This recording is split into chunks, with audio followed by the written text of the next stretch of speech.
आपको इस वक्त की बड़ी खबर बता दें, जहां विदेश सचिव विक्रम मिस्री का बड़ा बयान सामने आया है। G7 बैठक के दौरान नहीं हो पाई मोदी और ट्रंप की मुलाकात। ट्रंप के अनुरोध पर आज दोनों नेताओं ने फोन पर बातचीत की है।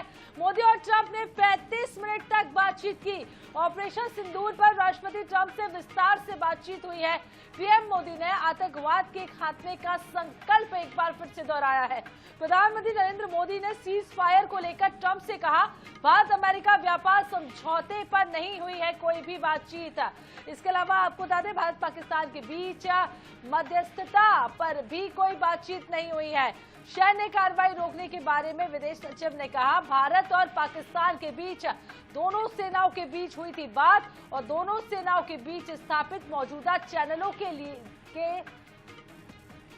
जरिए बात हुई थी और पाकिस्तान के अनुरोध पर हुई सीज फायर पर फैसला लिया गया है। इसके अलावा पीएम मोदी ने मध्यस्थता की पेशकश को सिरे से खारिज कर दिया है।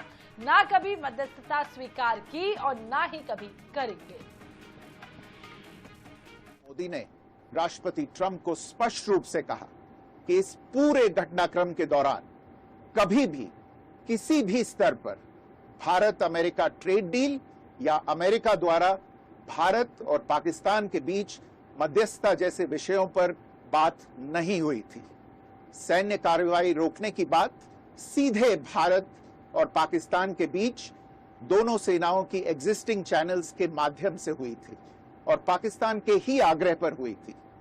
प्रधानमंत्री मोदी ने जोर देकर कहा कि भारत ने न तो कभी मध्यस्थता स्वीकार की थी, न करता है और न ही कभी करेगा। इस विषय पर भारत में पूर्ण रूप से राजनीतिक एकमत है। राष्ट्रपति ट्रंप ने प्रधानमंत्री द्वारा विस्तार में बताई गई बातों को समझा और आतंकवाद के खिलाफ भारत की लड़ाई के प्रति समर्थन व्यक्त किया। प्रधानमंत्री मोदी ने यह भी कहा कि भारत अब आतंकवाद को प्रॉक्सी वॉर नहीं, युद्ध के रूप में ही देखता है और भारत का ऑपरेशन सिंदूर अभी भी जारी है। क्वाड की अगली बैठक के लिए प्रधानमंत्री मोदी ने राष्ट्रपति ट्रंप को भारत यात्रा का निमंत्रण दिया। राष्ट्रपति ट्रंप ने निमंत्रण स्वीकार करते हुए कहा कि वे भारत आने के लिए उत्सुक हैं।